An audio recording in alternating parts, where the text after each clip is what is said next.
আর কি হয়েছে তোমার, কেন কান্না করো? মেয়েটা চোখের বাড়ি বালাইয়া বালাইয়া বাবারে ডেকে ডেকে বলেন, ও বাবা, তুমি আমি দেখেছি ছোট্টবেলা থেকে, আমি দেখেছি তুমি কত দানবীর ছিলে, কত দান করেছো ও বাবা। আর আমি এটাও শুনেছি কাল কিয়ামতের ময়দানে 7 প্রকারের ব্যক্তি আনসারে নিচে স্থান পাবে। 1 নম্বরে যে ব্যক্তি গোপনে দান করেছেন, ডান হাত দিয়ে দান করে, বাম হাত টের পায় না। ও বাবা, এই ফজিলত শুনিয়া তুমিও দান করো, আমিও করি, কিন্তু বাবা একটা ঘটনা ঘটে গেছে বাবা। বলে কি হয়েছে রে আমার সন্তান? বলে তোমার জামাই আমার তালাক দিয়া দিছে। বলে কেন তালাক দিলু? বলে মা বাবু, আমি একটা ফকিরের পক্ষে কথা বলার কারণে ওই ফকিরকে তোমার জামাই ভিক্ষা দেয় না, বরঞ্চ গালাগালি করিয়া তাড়াইয়া দিল। তোমার জামাই টাকার অহংকারে বাহাদুরিতে আমার মতো বিবিটারেও তালাক দিয়ে দিল। ও বাবা, আমি তালাক প্রাপ্ত বিবি হয়ে গেছি, ও বাবা আমার কি হবে? বাবাটা ইকা কয়, মা কোরআন শরীফ বেশি বেশি করিয়া পড়, ইন্নাল্লাহা মা'আস সাবিরিন।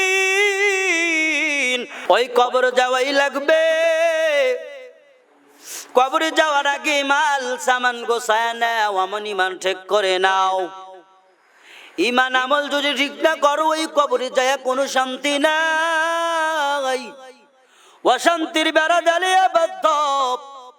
এ আল্লাহর বান্দা, এই জন্য বলতেছিলাম ভিক্ষুককে কেউ খালি হাতে ফিরাইয়া দিও না।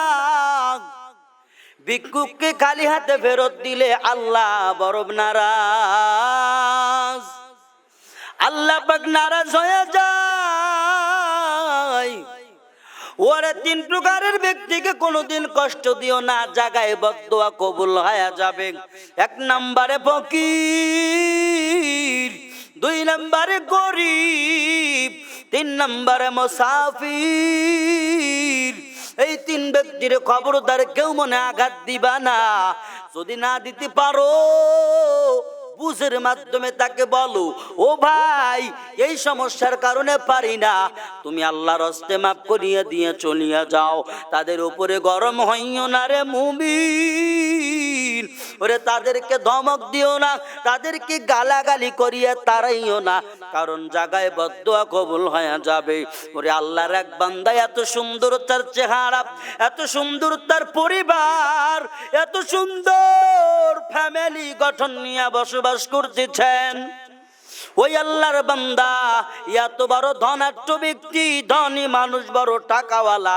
এই টাকাওয়ালা মাস্তান এমন হয়ে গেল রে বাবা, তাকায়া দেখ, এই টাকাওয়ালা মাস্তানের ধারে হঠাৎ করে একদিন একটা ভিক্ষুকের আগমন, এমন একটা ফকির বেটার আগমন। এই ফকির বাবাজি আসিয়া ওই ধনাঢ্য ব্যক্তির এরকম বাড়ির দিকে হাত পাতিয়া সওয়াল করতেছেন। সওয়ালকারী বলেন, হে আল্লাহর বান্দা, আমি ফকির রে সওয়ালকারী রে, আল্লাহর রাস্তায় কিছু দান খয়রাত করু, আমি ফকির রে কিছু দাও। এইবার বাড়িওয়ালা বড় ভদ্রলোক, এই বাড়িওয়ালা বড় টাকাওয়ালা, টাকাওয়ালা মাস্তান বড় রাগ হয়ে গেছি, গালাগালি শুরু করছে। এই তুমি কি সময় পাও না? ভিক্ষা করার সময় নেই তোমার, এখন আরামে রিল্যাক্স করবো, খানা পিনার শেষে ঘুমাই, একটু আরাম বিরাম করি, এই সময় ফকির কি তোমার হুঁশ হয় না? কেন আসছো? গালাগালি লাগাইয়া দিচ্ছে। এমন ভাবে গালাগালি শুরু করলো, অকথ্য ভাষায় গালি গালাজ করিয়া বলে, এই ফকিরের বাচ্চা যাও। ওই সওয়ালকারী বলেন, আল্লাহর বান্দা, আমার পেটে খানা নাই, আমার পেটে খানা নাই, আমারে কিছু দান করা যায় কিনা গো বাবাজি? এইবার লোকটা ডেকে বললেন, খবরদার। টাকাওয়ালা মাস্তান বলে, খবরদার, তাড়াতাড়ি ভাগিয়া যা। এর সওয়ালকারী, তোর কি লজ্জা নাই, হায়া নাই, পর্দা নাই, কিছুই নাই, রিল্যাক্সের সময় ডিস্টার্ব। বাড়িওয়ালার মাথা গরম হয়ে গেল, বলে, দূর হ, গালাগালি করিয়া বাড়ির থেকে বাহির করে দিলেন। বাহির করার পরে এইবার ফকির ব্যক্তি সওয়ালকারী যখন এরকম করিয়া জোরে একটা শ্বাস বালাইয়া বাড়ির থেকে বাহির হয়ে আসতেছে, এদিকে ঘরের মধ্যে ওই টাকাওয়ালা মাস্তানের বিবি, ওই বিবিটা বড় দানবীর, তার বাবা দানবীর ছিল, দানবীরের ঘরের মেয়ে। ওই মেয়েটাও বড় দান খয়রাত করা ভালোবাসতো। শুধু তাই না, নামাজি পরহেজগার পর্দাওয়ালা। ওরে তোমার আমার ঘরে পর্দা নাই, দিনদার বিবি নাই। ওই দিনদার বিবি তার প্রাণের স্বামীকে বলেন, স্বামী আমার, আপনি যদি না দেন, যদি টাকা পয়সা না দেন, যদি তার ভিক্ষা সওয়ালকারীকে যদি কিছুই না দেন, গালাগালি করার কি দরকার ছিল? আপনি চাইলে এমনি ভাবে মানা করিয়ে দিতে পারতেন, কেন গালাগালি করলেন? লোকটা বড় কষ্ট পাইছে, কি দিলেই বা কি হইতো, কি এমন সমস্যা হইতো? আমাদের তো খানার অভাব নাই, খানার অভাব নাই, তারপরও কেন আপনি দিলেন না? বরঞ্চ লোকটার মনে আঘাত দিয়ে দিলেন। বাড়িওয়ালার মেজাজ বড় গরম, ডেকে বলতেছে, নাই বিবি শোন, আমি দেই না, এটা আমার ব্যাপার, তোর যেতে দিতে মনে চাই দে, তুই দিয়া দে। বিবি কয়, আমি কেমনে দেব? আমি তো পর্দায় থাকি, পর্দা করি আমি, যার কারণে তো আমি বাহিরে যাইতে পারতেছি না, আমি দিতে পারবো না। যদি পারেন আপনি দিয়ে আসেন। এক কথায় দুই কথায় স্বামী স্ত্রীর মধ্যে দ্বন্দ্ব লাগিয়া ওই আল্লাহর বান্দা, টাকাওয়ালা বান্দা, এইবার ওই নাক্কার বিবি কি বলেন, যা তোরে তালাক আমি দিয়ে দিলাম। এক তালাক, দুই তালাক করে তালাক যখন দিয়ে দিল, অপরাধ একটাই, ফকিরের পক্ষে কথা বলেছে। ফকিরের পক্ষে কথা বলার কারণে বিবির তালাক দিয়ে দিল। এইবার বিবি এমন কান্না, ওই আকাশের দিকে তাকাইয়া মালিককে ডেকে বলে, মালিক, আমি ফকিরের পক্ষে কথা বলার কারণে আজকে আমি তালাক প্রাপ্ত বিবি হয়ে গেলাম। ও আল্লাহ, আমি কি অন্যায় করেছি? আমাকে তালাকের দাগ লাগাইয়া দিল। ও আল্লাহ, আমার অন্যায় কি ছিল? তবে তোমার উপর থেকে আমি ভরসা ছাড়বো না। এইবার তালাক যখন দিয়ে দিলেন, ওই বিবির মনের মধ্যে কান্নার পাহাড়, কান্না করে করে বাবার বাড়ি গিয়া হাজির। এইদিকে সওয়ালকারী ফকরি বাবাজি কি করলো?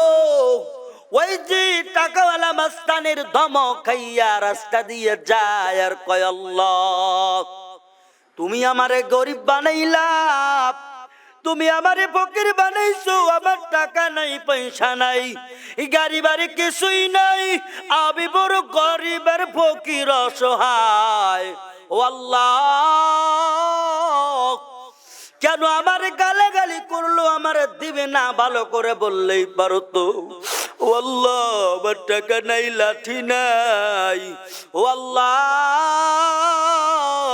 তবে আজকের মামলা তোমার আদালতে দিয়ে গেলাম। আল্লাহ, আমার গালি দিছে, আমার কলিজায় আঘাত লাগছে গো আল্লাহ। ও আল্লাহ, তুমি এই বিচার দিয়া দিলাম, তুমি বিচার করিও। এদিকে বিবি তালাক পাইয়া অজর দরায় কান্না করে বাবার বাড়ি গিয়া হাজির। বাবাই ডাকিয়া বলে, সন্তান আমার, কি হয়েছে তোমার, কেন কান্না করো?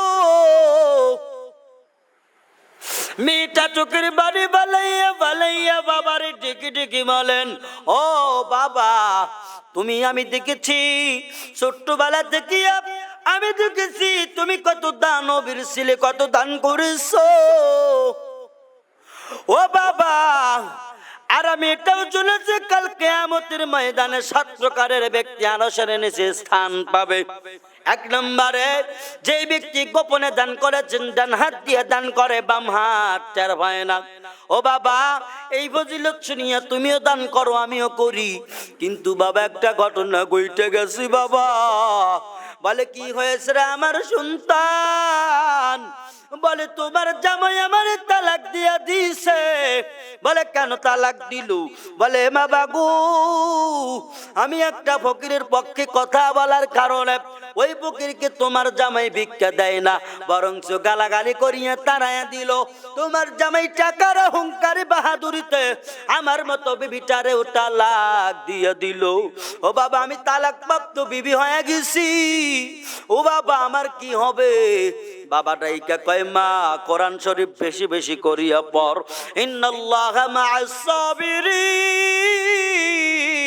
আল্লাহু আকবার কি জোরে বলা যায় না? এ নবীর উম্মতের দল, আল্লাহ পাক বলেন ধৈর্য ধারণ কর। ধৈর্য ধারণকারীর সঙ্গে আমি মাওলা অনবরত 24 ঘন্টা আমি আল্লাহ থাকি। এ আল্লাহর বান্দি, ভালো করে তাকায় শোনো আল্লাহর বান্দারা। এইবার বাবা ডাইকা বলতেছেন, মা তুমি কি করো? ধৈর্য ধারণ করো। আল্লাহ পাক ধৈর্য ধারণকারীর সঙ্গে থাকেন গে আম্মা। ও আম্মা, কোরআন শরীফ তেলাওয়াত কর। ওই জামাই তুই তালাক দিয়েছো তো কি হয়েছে? আল্লাহ যদি চায় তোর এর চাইতেও ভালো করে আল্লাহ সম্বন্ধ দিয়ে দিবি। এইবার মেয়েটা কান্না করিয়া বলে, বাবা আমি তাই করব। কোরআন শরীফ পড়ার কাজে লাইগা গেল। শুধু তাই না, 5 ওয়াক্ত নামাজি, নামাজ ছাড়ে না, পর্দা ছাড়ে না, এরপরেও আল্লাহর হুকুম বিধান ছাড়ে না, সব কিছু মানিয়া চলে চলে চলে চলে। তাকায়া দেখো আল্লাহর কি কারিশমা। ওরে আল্লাহর খেলা বোঝা বড় দায়, আল্লাহর খেলা বোঝা বড় দায়। তাকায়া দেখ, এইবার ওই বান্দি কোরআন শরীফ তেলাওয়াত করে করতে করতে বেশ অনেক দিন চলে গেল। হঠাৎ করে বিবাহের সম্বন্ধ, বিবাহ শাদী হয়ে গেল। অন্য স্বামীর ঘরে গেলেন। অন্য স্বামীর ঘরে যখন বিবাহ শাদী হয়ে গেল, আবার সুখের সংসার শুরু করে দিল।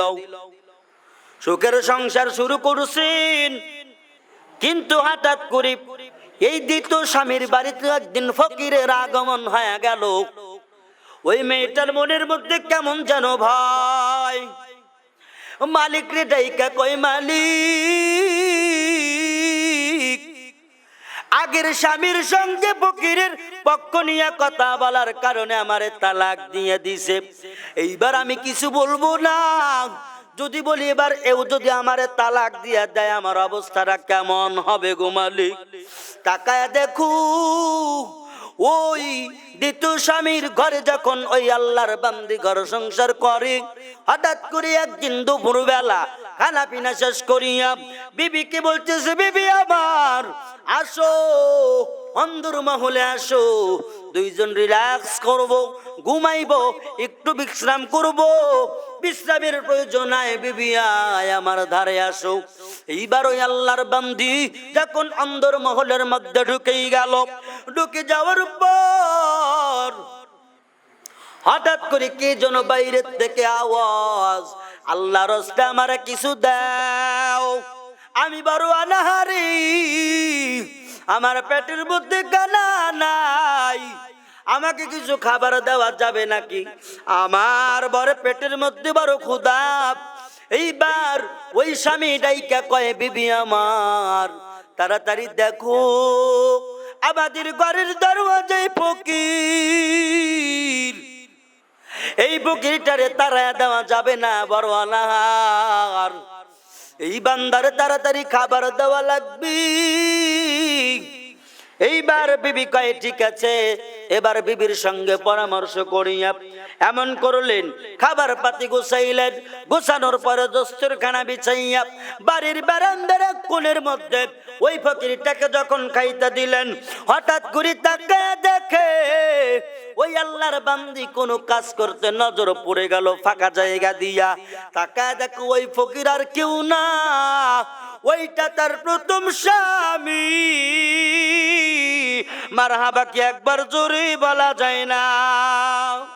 এ নবীর উম্মতির দল, মেয়েটা কয় কি ব্যাপার, আমার আগের স্বামীর চেহারার মতো দেখা যায়। মনের মধ্যে কেমন যেন গুতা দিয়া জিলিক দিয়ে উঠলেন বুকের মধ্যে। এইবার ডেকে বলতেছেন, প্রাণের স্বামী গো, আপনি কি আমার কাছে একটু আসবেন? দ্বিতীয় স্বামী ওই মেয়েটার কাছে যখন গেলেন, বলে বিবি কি হয়েছে বলো। বলে যেই ফকিরটার, সে ফকিরটার বাসা কোথায়, আপনি কি চিনতে পেরেছেন? বলে না, আমি তো চিনি না। বলে কি হয়েছে তুমি বলো। বলে কিছু যদি না মনে করেন, আপনার একটা ঘটনা আমি শোনাইতে চাই। বলে তাই নাকি? বলে হ্যাঁ, ও আগের জামানার যে আমার স্বামী ছিলেন, প্রথমকার বিয়ে যখন আমার হয়েছিল, ওই স্বামীর চেহারার সঙ্গে এই ফকির বেটার বড় চেহারার মিল। প্রাণের স্বামী গো, আমার বুঝে আসে না, একই চেহারার মানুষ, একই উচ্চতার মানুষ, কেমন জানো উস্কো খুস্কো হয়ে গেছে।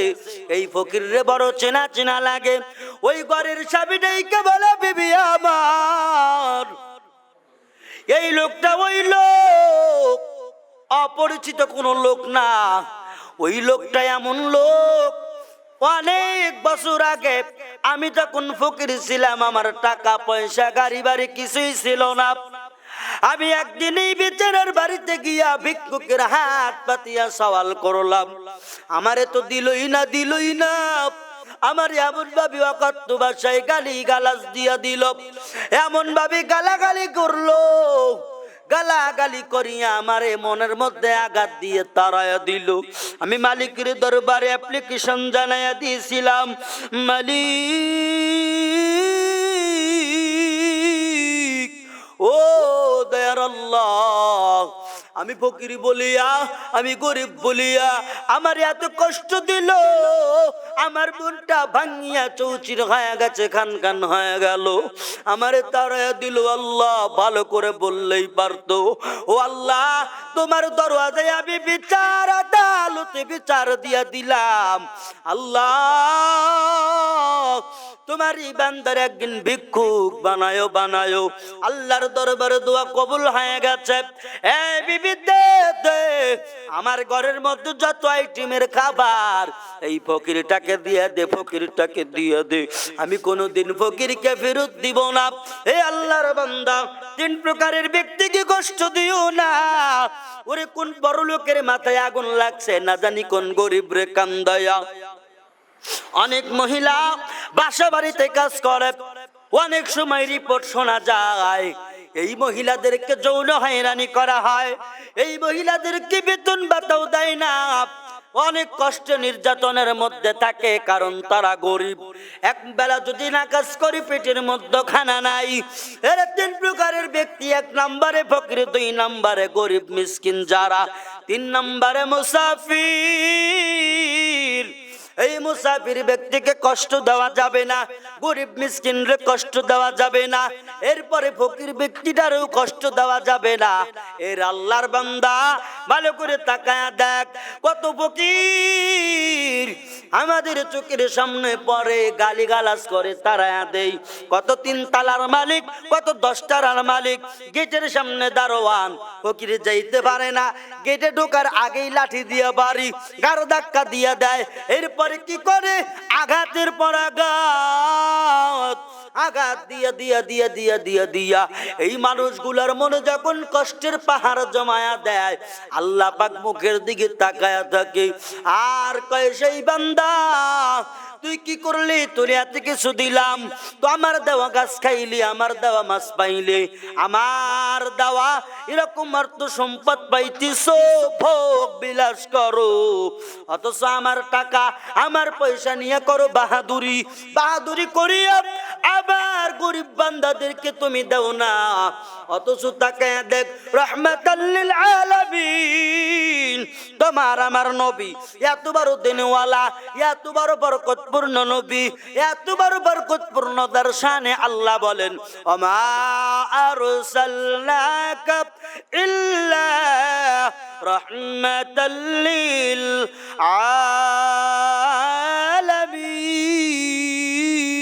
আলামিন। আল্লাহু আকবার কি জোরে বলা যায় না?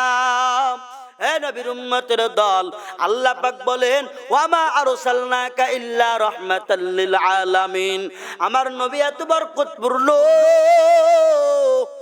জাহানের রহমত বানাইয়া নবীরে পাঠাইছেন।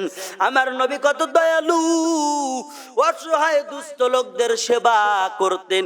ওর একদিন কুটনি বুড়ি কি করলেন, আমার নবী যেই যে রাস্তা দিয়া নামাজের জন্য যায় ওই রাস্তায় কাটা পুঁতে রাখলেন। শুধু তাই না, তাকে দেখ নবী আমার কত সুন্দর দিলওয়ালা মানুষ, কত বড় দিলের মাপের অধিকারী আমার নবী মুহাম্মদ আরবি সাল্লাল্লাহু আলাইহি ওয়াসাল্লাম। হঠাৎ করে তাকায় দেখতেছেন আজকে কেমন যেন পথের মধ্যে কাটা নাই। নবী আমার টেনশন পেরেশান। ফজরের নামাজ পড়িয়ে আসলেন, খোঁজাখুঁজি করলেন, আমার কাটায় যে বুড়িমা কাটা পুঁতে দিত আমার রাস্তায়, ওই বুড়িমা কই, ওই বুড়িমা কোথায়? হে আল্লাহর বান্দারা, এইবার লোকজন বলল নবী গো, ওই বুড়িমা বড় অসুস্থ, যার কারণে আজকে আসতে পারে নাই।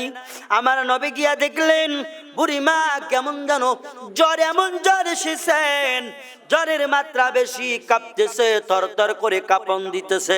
নবী আমার গিয়া মাথায় পানি দিয়া দিয়া জ্বর নিয়ন্ত্রণ করলেন, নবী আমার সেবা যত্ন করলেন। নবী আমার কয় বুড়িমা, তুমি আমার পথে আজকে কাটা দাও নাই, মনের মধ্যে অশান্তি।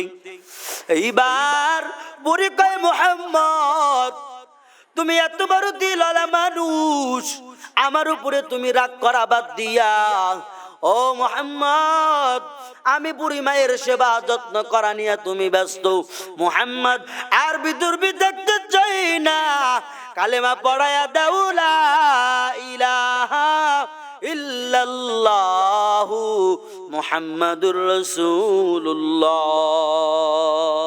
আমার চতুর্দিকে হয়ে রে খারা, তোরা আমায় ক্ষমা করে দিস আমার বন্ধুরা।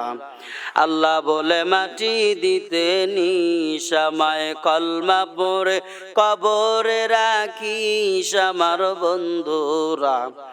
আল্লাহ বলে মাটি দিতে নিস, আমি যখন যাব মারা, আমার চতুর্দিকে হয়ে গো খারা।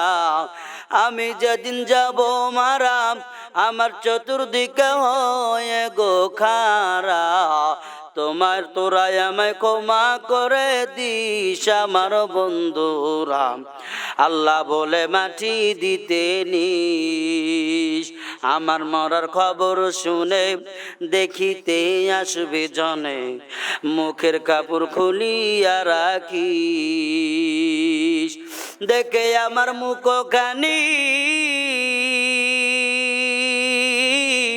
কারু চোখে এলে গো পানি, দেখে আমার মুখখানি কারু চোখে এলে রে পানি। কাঁদিতে বারণ করিস তোরা, কাঁদিতে বারণ করিস আমার বন্ধুরা। আল্লাহ বলে মাটি দিতে নিস, আমায় কলমা পড়ে কবরে রাখিস আমার বন্ধুরা। আল্লাহ বলে মাটি দিতে নিস।